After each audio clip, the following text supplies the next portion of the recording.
रहा है। तो चिराग पासवान से अगर ऐसा आया है बात तो कोई बहुत आश्चर्य की बात नहीं है। इसी तरह का उटांग पटांग बात करते रहते हैं कि कांग्रेस को राम के नाम से बहुत तकलीफ है, तो वहां पे हमारी आपत्ति है और ये आपत्ति रहेगी, क्योंकि देश जो है वो हमारा देश संविधान से चलता है। धर्म का अपना एक जगह है और वो हमेशा रहेगा। सड़कों का नाम बदलने से या योजनाओं का नाम बदलने से कोई भी योजना सफल या असफल नहीं होती है। तो मेरा ये कहना है कि राम तो सभी के हैं। दिक्कत यहाँ पे है कि जब आप श्री राम के नाम से देश में राजनीति कर रहे हैं और ये अब लोग भी धीरे धीरे समझने लगे हैं कि धर्म का इस्तेमाल सिर्फ और सिर्फ ये राजनीतिक सत्ता में बने रहने के लिए कर रहे हैं। चिराग पासवान की तरफ से ये जवाब आया है तो कोई आश्चर्य वाली बात नहीं है, क्योंकि जो अनुकंपा की राजनीति कर रहा है उससे कोई आप सार्थक जवाब की उम्मीद नहीं कर सकते हैं। पक्ष से जो आता है इस बारे में ये सिर्फ उनको अपनी गलती को छुपाने के लिए ये कांग्रेस पे सवाल करते हैं। अरे भैया, आप अपनी नीतियों को ठीक कीजिए ना, आप कांग्रेस को क्यों सवाल कर रहे हैं? बिहार में खरमास के दौरान राजनीति गर्मा गई है। पहले मनरेगा को लेकर पूरे देश भर में कांग्रेस विवाद कर रहा था। कांग्रेस का कहना था कि वीबीजी राम जी, जो मनरेगा का नाम बदला गया है, इसको लेकर कांग्रेस लगातार विरोध कर रही थी। ऐसे में लैंड फॉर जॉब को लेकर भी लालू परिवार की मुसीबतें भी इन दिनों बढ़ गई, आरोप तय कर दिए गए, जिसके बाद अब तेज प्रताप भी चूड़ा दही भोज को लेकर काफी चर्चा में है। इन तमाम मुद्दों पे बातचीत करेंगे। बातचीत के लिए हमारे साथ कांग्रेस नेता आदित्य पासवान जी हैं। सर, पहले मनरेगा को लेकर बात कर लेते हैं। मनरेगा का नाम बदलने को लेकर क्या दिक्कत हो गई है कांग्रेस को? क्योंकि सत्ता पक्ष का कहना है कि कांग्रेस को राम के नाम से बहुत तकलीफ है, इसीलिए कांग्रेस विरोध कर रही है। नहीं, सत्ता पक्ष को ये एहसास हो जाना चाहिए कि पहला तो है कि सड़कों का नाम बदलने से या योजनाओं का नाम बदलने से कोई भी योजना सफल या असफल नहीं होती है। योजना के अपने उसका तरीका होता है उसको लागू करने का। जितने अच्छे से लागू होता है तब वो सफल या असफल होता है। तो योजना का नाम आप बदल करके आप क्या साबित करना चाहते हैं? मेरा ये प्रश्न है कि और इतने सालों के बाद योजनाओं का नाम क्यों बदला जा रहा है? ये बदलने का कोई औचित्य नहीं है। और जब जहाँ तक वीबी राम जी की बात है और लोग ये सत्ता पक्ष के लोग क्या कह रहे हैं, उनका ये कहना है कि राम के नाम से हमें दिक्कत है, सनातन से तकलीफ है। तो मेरा ये कहना है कि राम तो सभी के हैं। राम कल भी हमारे थे, आज भी हमारे हैं, कल भी हमारे रहेंगे और उस नाम से कभी कोई दिक्कत नहीं है। न कभी दिक्कत रहा है, न कभी दिक्कत होगा। दिक्कत यहाँ पे है कि जब आप श्री राम के नाम से देश में राजनीति कर रहे हैं, समाज को विभाजित करने का काम कर रहे हैं, समाज को तोड़ रहे हैं अपनी राजनीतिक सत्ता के लिए, राजनीति में सफल होने के लिए, वोट के लिए आप धर्म का इस्तेमाल कर रहे हैं, प्रभु श्री राम के नाम का इस्तेमाल कर रहे हैं। तो वहाँ पे हमारी आपत्ति है और ये आपत्ति रहेगी, क्योंकि देश जो है वो हमारा देश संविधान से चलता है। धर्म का अपना एक जगह है और वो हमेशा रहेगा और रहना भी चाहिए, चाहे वो कोई भी धर्म हो, चाहे वो हिंदू हो, मुसलमान हो, ईसाई हो, ज़ोरास्ट्रियन हो। भारत की खूबसूरती है अनेकता में एकता।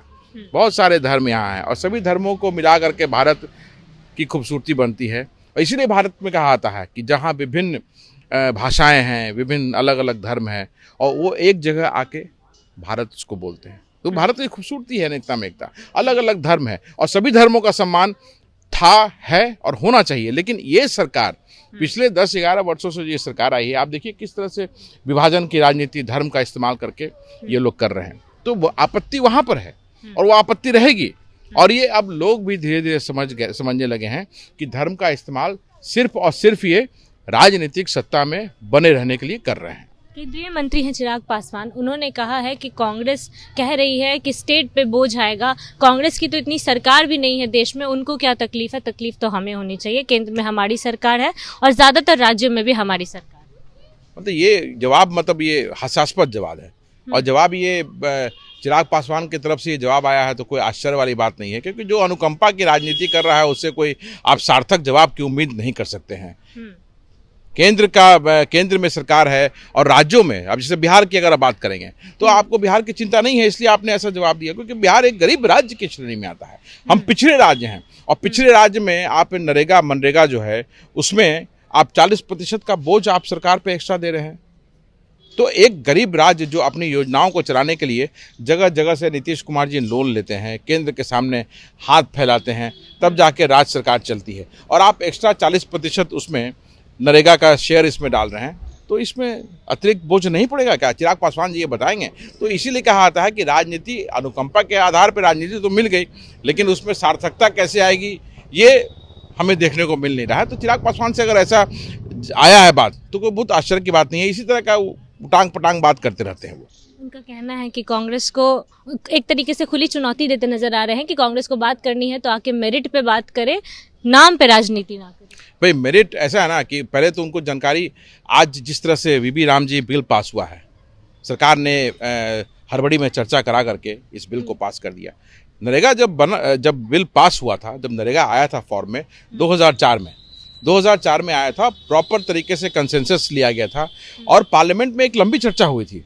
पार्लियामेंट में, लोकसभा और राज्यसभा में लंबी चर्चा हुई और उसके बाद स्टैंडिंग कमेटी में गई। और स्टैंडिंग कमेटी में चिराग पासवान जी को जरा ये बता दीजिएगा कि उसमें भाजपा के ही एमपी कल्याण सिंह के स्टैंडिंग कमेटी के चेयरमैन थे वो, उनकी अध्यक्षता में ये उनके पास ये बिल गया। उसके बाद बिल जो है टेबल हुआ, उसके बाद ये बिल पास हुआ और नरेगा फॉर्म में आया। ग्रामीण विकास मंत्रालय के पास वहाँ से गया बिल, फिर वहाँ से पास हुआ। तो ये एक प्रोसेस के तहत ये बिल को पास किया गया था, नरेगा फोर्स में आया था। और ये मजदूरों के लिए, देश के गरीबों के लिए गारंटीड रोजगार योजना था ये, और वो अच्छे से चल रहा था। लेकिन धीरे धीरे देखिए, जब से ये सरकार आई है, साल दर साल नरेगा का बजट भी कम होता जा रहा है। क्यों? क्या सरकार इसका जवाब देगी? आपने बिल तो पास कर दिया, बिल पास करके उसमें 100 की जगह 125 दिन की गारंटी ले ली, उसके बाद 60-40 का शेयर भी कर दिया। तो मेरा तो कहना है कि मैं अगर बिहार के परिप्रेक्ष्य में बात करूंगा तो 40% शेयर जो मेरे राज्य को दिया गया है वो नहीं होना चाहिए, क्योंकि बिहार पहले से हम गरीब राज्य हैं, लोन हम तरह तरह का लोन है, उससे सरकार चल रहा है। तो आप लोन दे करके अतिरिक्त बोझ डाल रहे हैं, वो प्लस 60 दिन इसमें अनिवार्य छुट्टी की बात की गई है। तो जिसके पास वैकल्पिक व्यवस्था हो जाएगी वो तो निकाल लेगा 60 दिन अपना। लेकिन जिस गरीब मजदूर जो नरेगा पे ही आश्रित है, 125 दिन 100 दिन काम करता है, फिर उसका घर चलता है, फिर और कहीं खोज के जाता है, काम करता है, तो उसका क्या? वो कहाँ जाएगा? भूखों नहीं मरेगा क्या वो? तो ये गरीब के खिलाफ सोची समझी हुई ये चाल है, गरीबों को परेशान करने के लिए। देश का जो गरीब मजदूर जो है उसके खिलाफ ये सरकार लगातार काम करती आई है और सरकार कहती है कि हम आत्मनिर्भर हैं। इस सरकार ने पूरे देश के गरीबों को, मजदूरों को राशन निर्भर बना दिया। आत्मनिर्भर सरकार थोड़ा ना, ये राशन निर्भर सरकार बना दिया है लोगों को, राशन निर्भर। इसको नाम अपना चेंज करना चाहिए। तो ये जो है, इस तरह का जो सत्ता पक्ष से जो आता है इस बारे में, ये सिर्फ उनको अपनी गलती को छुपाने के लिए ये कांग्रेस पे सवाल करते हैं। अरे भैया, आप अपनी नीतियों को ठीक कीजिए ना, आप कांग्रेस को क्यों सवाल कर रहे हैं? कांग्रेस का काम है कि अगर देश में कोई गलत अगर नीति बन रही है, सरकार है गलत नीति बना रही है, तो हमारा अधिकार है कि हम उसका विरोध करें और आपको रोकें वो गलत करने से, और वो करते रहे हैं हम और करते रहेंगे। लालू परिवार की बात कर लेते हैं। इन दिनों काफ़ी चर्चा का विषय बना हुआ है। आरोप तय कर दिए गए हैं लैंड फॉर जॉब मामले को लेकर। 2 बेटे हैं, दोनों अलग अलग जगह हैं, एक साथ सामने सामने भी आए लेकिन बातचीत नहीं हुई। क्या लग रहा है इस मामले में आगे क्या होने वाला है?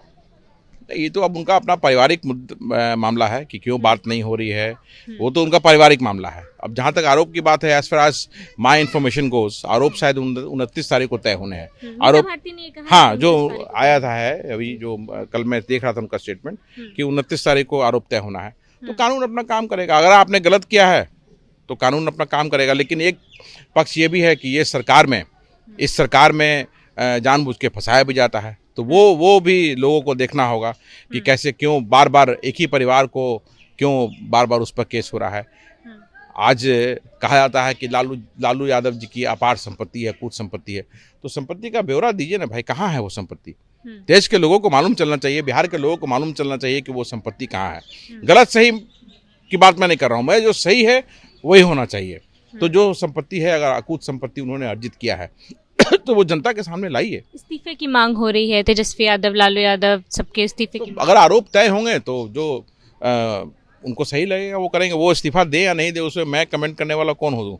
मैं तो कोई हूँ नहीं कमेंट करने वाला, है कि नहीं? भारत रत्न की भी मांग हो रही है लालू यादव को लेकर। तेज प्रताप ने भी कहा कि नीतीश कुमार, लालू यादव दोनों को भारत रत्न मिलना चाहिए। नहीं, कहीं से भी नहीं। ये सब बिना मतलब की बातें हैं कि लालू जी को या नीतीश जी को भारत रत्न मिले। ऐसा उनका कोई काम नहीं रहा है कि भारत रत्न मिला जाए, चाहे वो नीतीश कुमार जी हों या लालू यादव जी हों। उनको लायक नहीं समझते नहीं नहीं नहीं नहीं नहीं नहीं भारत रत्न अगर बिहार से किसी को मिलना चाहिए आज के डेट में, जो हम बहुत लंबे समय से मांग कर रहे हैं, वो 3 बार के बिहार के मुख्यमंत्री भोला पासवान शास्त्री जी, जो मुख्यमंत्री काल में अपने रहते हुए भी अपने किसी परिवार, किसी सगे संबंधी, किसी इष्ट मित्र को आगे नहीं लाए, किसी के लिए कभी फेवर का कोई काम नहीं किया, और बिहार के दलितों गरीबों के लिए लगातार काम करते रहे, और एक सराहनीय काम उन्होंने किया है। और ये ड्यू है भोला पासवान शास्त्री जी का को भारत रत्न मिलना। और हमेशा हम लगातार मांग करते रहे कि भोला पासवान शास्त्री जी ही वो शख्स हैं जिनको भारत रत्न दिया जाना चाहिए। तो ये तो चर्चा में बने रहने के लिए लोग कभी नीतीश जी का नाम, कभी लालू जी का नाम दे देते हैं भारत रत्न। भारत रत्न किस लिए? भारत रत्न मतलब समझ रहे हैं आप भारत रत्न क्या होता है? बहुत बड़ी चीज़ होती है, तो वो कोई मतलब नहीं बनता। तेज प्रताप की बात हुई है तो तेज प्रताप इन दिनों दही चूड़ा भोज का न्योता दे रहे हैं सबको, कांग्रेस को, आपको, आप लोगों को आया दही चूड़ा का न्योता? तो अब करेंगे क्या? वो यही काम है ना उनका। अब तो काम यही बचा ना, दही चूड़ा खाएंगे, दही चूड़ा लोगों को खिलाएंगे। बंगाल चुनाव लड़ने जा रहे हैं। बिल्कुल लड़े भाई, अपने पार्टी बनाए हैं तो उनका हक बनता है, अधिकार बनता है, पूरे देश में उनको चुनाव लड़ना चाहिए। लेकिन ये तो जनता पे डिपेंड करता है ना कि जनता किस पर विश्वास करेगी, नहीं करेगी। जहाँ तक दही चूड़ा की बात है तो दही चूड़ा तो बहुत जगह होता है। अब तेज प्रताप जी न्योता दे रहे हैं, बढ़िया है, न्योता दिए हैं तो दही चूड़ा खाएं, दही चूड़ा लोगों को खिलाएं, ये अच्छी बात है। चलिए, बिहार के तमाम मुद्दों पे हमने बातचीत की। मनरेगा का नाम बदलने को लेकर कांग्रेस लगातार विरोध कर रही है, साथ साथ लैंड फॉर जॉब मामला जो इन दिनों काफ़ी सक्रिय नज़र आ रहा है, और साथ साथ तेज प्रताप जो कि इन दिनों हर पार्टी के तमाम बड़े बड़े नेताओं को दही चूड़ा भोज का आमंत्रण देते नजर आ रहे हैं। तमाम मुद्दों पे हमने चर्चा की। आदित्य पासवान हमारे साथ थे। पूरे वीडियो को लेकर और उनके बातों को लेकर आपकी क्या राय है, अपनी राय कमेंट बॉक्स में ज़रूर दें। फिलहाल इस खबर में इतना ही। अपडेट्स के लिए बने रहिए मगी न्यूज़ के साथ। बहुत बहुत धन्यवाद।